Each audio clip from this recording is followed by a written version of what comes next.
By the end of the Testament Season 1 finale, viewers were left with plenty of questions. We learned more about Agnes, Daisy, and their connection to June Osborne, and several storylines were set up for Season 2. But perhaps the biggest mystery of all wasn't about the younger generation. Instead, it was about one character who has been part of this world for years, Aunt Lydia. After one particular conversation with Agnes, many fans began wondering whether Aunt Lydia has been hiding a massive secret all along. Could one of Gilead's most feared women actually be working with Mayday? And if so, has she been doing it from the beginning, or is this something that happened much later? Before we get into the theory itself, let's quickly look at what happened in the finale. Toward the end of the episode, Aunt Lydia tells Agnes that because no suitable husband has been found yet, they will continue searching for one. It's another reminder that, despite everything that has happened, Gilead still wants to control every aspect of these girls' lives. But then Agnes makes a playful remark about her own lineage being part of the problem. It's a joke on the surface, but there's clearly much more behind it. What makes this scene so interesting is that Aunt Lydia immediately understands what Agnes is referring to, and instead of criticizing June or trying to shut down the conversation, she says something completely unexpected. She tells Agnes that she knew June quite well, and the thing she always admired most about her was that she never gave up. For longtime fans of this universe, that line speaks volumes. This is the same Aunt Lydia who spent years enforcing Gilead's rules, the same woman who punished handmaids and defended the system. Yet now she is speaking about June with genuine respect, not bitterness, not resentment, respect. And naturally, that has led many viewers to wonder whether there's much more going on beneath the surface. Readers of Margaret Atwood's novel The Testaments know that Aunt Lydia's story becomes much more complicated than anyone initially expects. In the book, she secretly gathers information against Gilead and eventually plays a major role in exposing the corruption inside the regime. In many ways, she becomes an enemy within the system itself. However, the television series has not officially confirmed that the same version of events is happening here. That is important because the show and the novels are not always identical. So while the books provide some clues, we cannot automatically assume that everything will unfold exactly the same way on screen. Still, there are some interesting signs. One of the most intriguing involves Agnes and Daisy. Throughout the season, Aunt Lydia placed the girls together in school, something that now feels much more significant than it first appeared. Looking back, many fans believe this may not have been a coincidence. Lydia already knew more about Agnes's true identity than most people did. She understood the importance of her lineage and was aware that she was June Osborne's daughter. And when Daisy entered the picture, perhaps Aunt Lydia sensed that there was something unusual about her as well. What's fascinating is that June herself seemed completely unaware that Daisy and Hannah were so close. If Mayday had deliberately organized this meeting, June doesn't appear to have known about it. That raises an interesting possibility. Maybe Aunt Lydia made the decision herself. Perhaps she believed Daisy's arrival wasn't a coincidence and suspected she might one day help Agnes. Or perhaps she simply wanted these girls to have someone they could trust. At this point, we don't know for sure. But looking back, that choice suddenly feels much more meaningful. And when you start examining some of Aunt Lydia's actions over the years, it becomes easier to understand why fans are questioning her loyalties. For a long time, she has quietly documented corruption and injustice inside Gilead. She has seen commanders abuse their authority and has occasionally challenged powerful men, even when doing so placed her own position at risk. There have been moments where she insisted that those responsible for terrible crimes should be held accountable. While those actions do not prove she was working for Mayday, they do suggest that she was becoming increasingly disturbed by what was happening around her. And maybe that is where the most interesting question lies. Was Aunt Lydia secretly against Gilead from the beginning, or did she slowly change over time? The answer may completely reshape how viewers understand her character.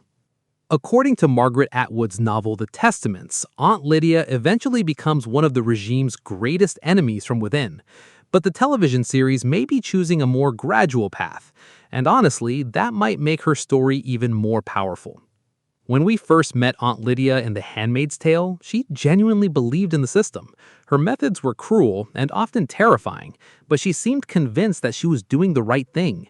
She believed Gilead represented order, she believed she was protecting women, and she believed the system could be fixed.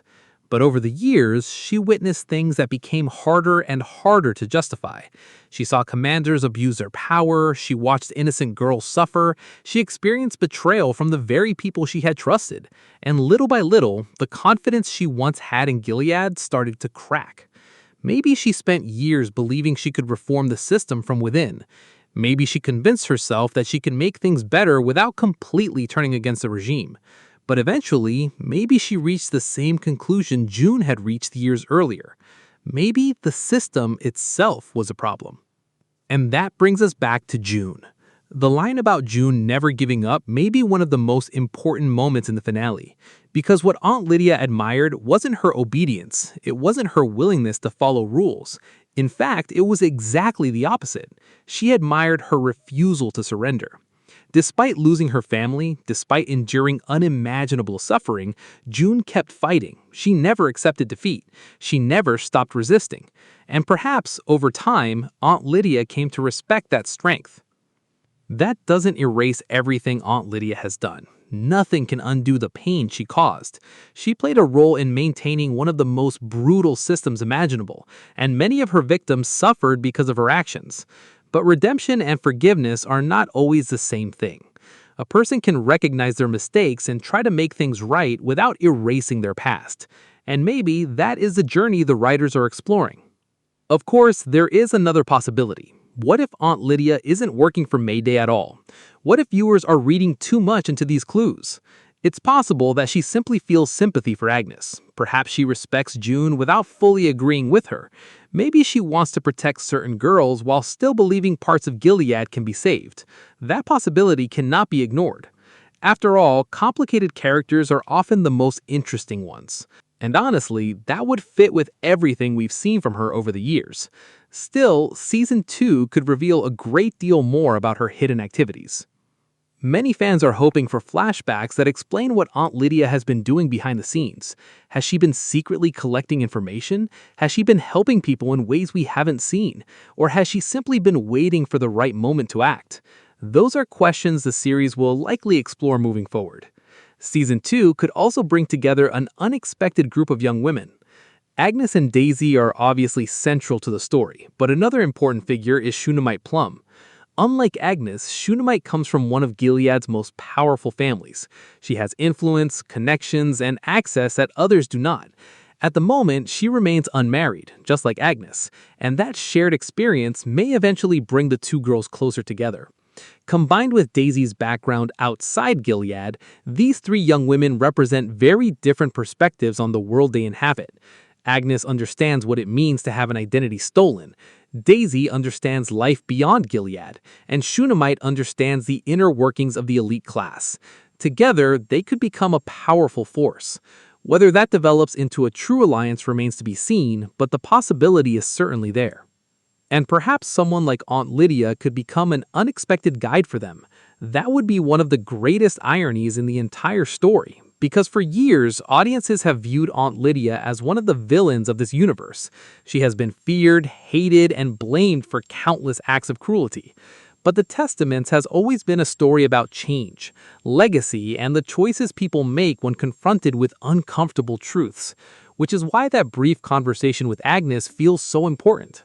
Maybe it was simply a touching moment between two characters, or maybe the writers were quietly revealing that one of Gilead's most loyal servants has been hiding a completely different agenda. Right now, the evidence can support both interpretations. Some clues suggest Aunt Lydia may already have ties to Mayday. Others point towards a woman whose beliefs have gradually changed over time. But one thing seems increasingly clear. The Aunt Lydia we're seeing now is not the same woman we met years ago. And if Season 2 follows the path laid out in the novels, viewers may soon discover that one of Gilead's most feared figures has been quietly becoming one of its greatest enemies. Because sometimes the people who change history are not the ones fighting outside the walls. Sometimes they're the ones everyone believes are still loyal. And if Aunt Lydia truly has been working against Gilead from within, then the biggest secret in the Testaments may not be who destroys the regime. It may be the fact that one of its most terrifying faces was helping bring it down all along.